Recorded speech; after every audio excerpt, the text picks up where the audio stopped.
guaranteed the inalienable rights of life, liberty, and the pursuit of happiness. It is obvious that America has default of this promissory note insofar as of her citizen of color and concern. Instead of honoring this sacred obligation, America has gave the Negro people a bad check, which has come back marked insufficient funds. But we refuse to believe that the Bank of Injustice is bankrupt. We refuse to believe that there are insufficient funds in the great vaults of opportunity of the nation. So we have come to cash this check, a check that will give us, upon demand, the riches of freedom and security of justice.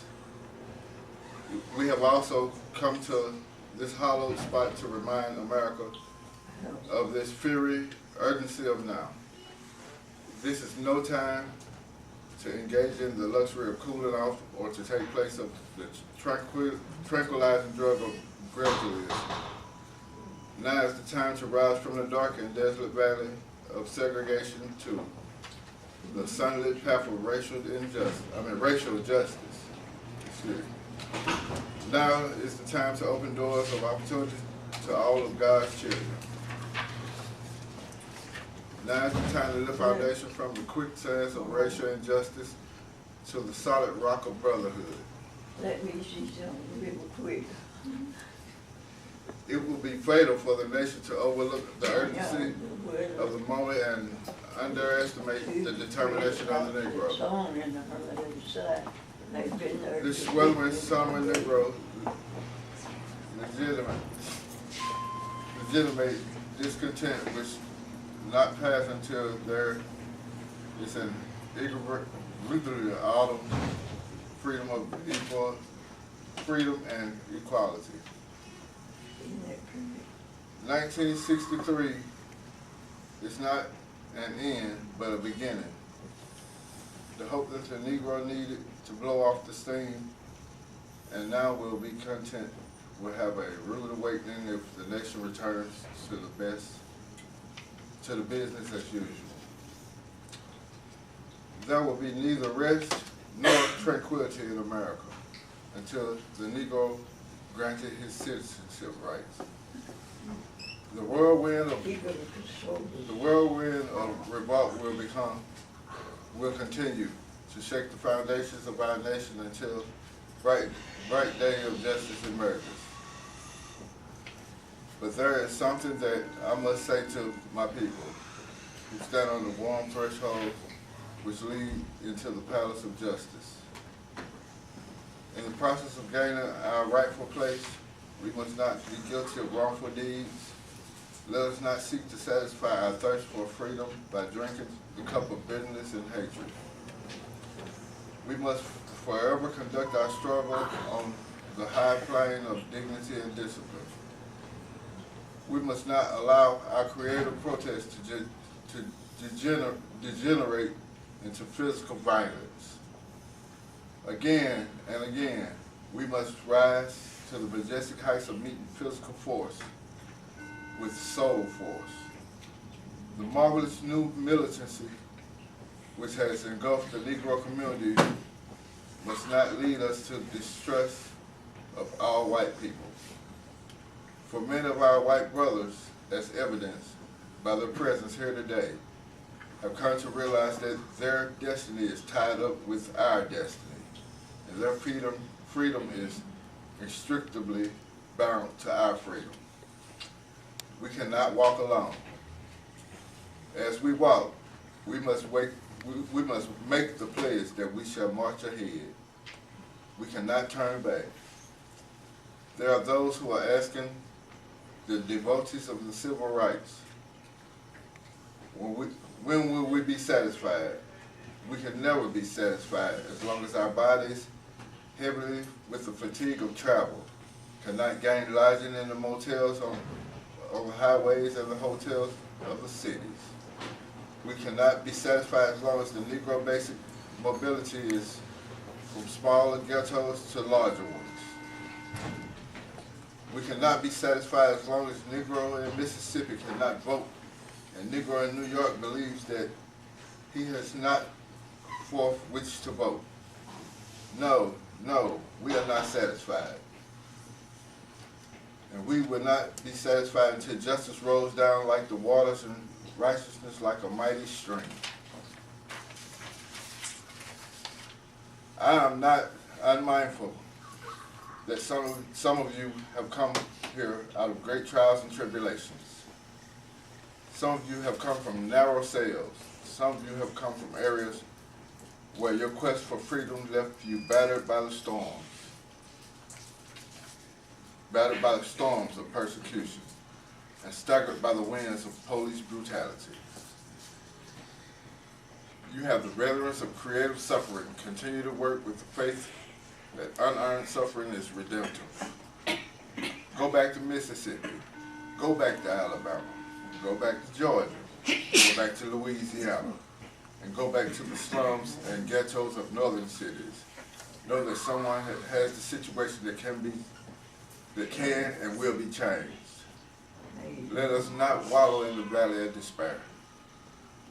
I say to you today, my friends, that in spite of the difficulties and frustrations of the moment, I still have a dream. It is a dream deeply rooted in an American dream.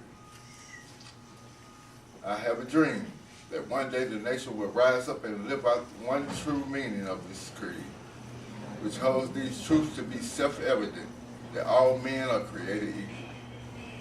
I have a dream that one day, on the red hills of Georgia, the sons of former slaves and the sons of former slave owners will be able to sit down at the table of brotherhood. I have a dream that one day even the state of Mississippi, a desert state, sweltering with heat of injustice and oppression, will be transformed into an oasis of freedom and justice. I have a dream that my 4 little children will one day live in a nation where they will not be judged by the color of their skin or the content of their character, but by the content of their character. I have a dream today. I have a dream that one day the state of Alabama, whose governor's lips are presently dripping with the words of interposition and nullification, will be transformed into a situation where the little black boys and the little black girls will be able to join hands with the little white boys and the little white girls and walk together as sisters and brothers. I have a dream that one day every valley shall be exalted, every hill and mountain shall be made low, the rough places will be made plain, and the crooked places will be made straight. And the glory of the Lord shall be revealed, and all flesh shall see it together. This is our hope. This is our faith, with which I return to the South. With this faith, we will be able to hew out of the mountains of despair a stone of hope. With this faith, we will be able to transform the jangling discords of our nations into a beautiful symphony of brotherhood. With this faith, we will be able to work together, to pray together, to struggle together, to go to jail together, to stand up for freedom together, knowing that we will be free one day. This will be the day when all of God's children will be able to sing with a new meaning. My country, 'tis of thee, sweet land of liberty. O thee I sing. Land where my fathers died.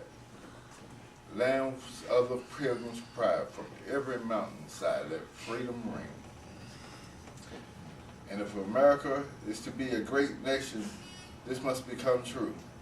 So let freedom ring from the prodigious hilltops of New Hampshire. Let freedom ring from the mighty mountains of New York. Let freedom ring. Let freedom ring from the heightening Alleghenies of Pennsylvania. Let freedom ring from the snow-capped Rockies of Colorado. let freedom ring from the curvaceous slopes of California.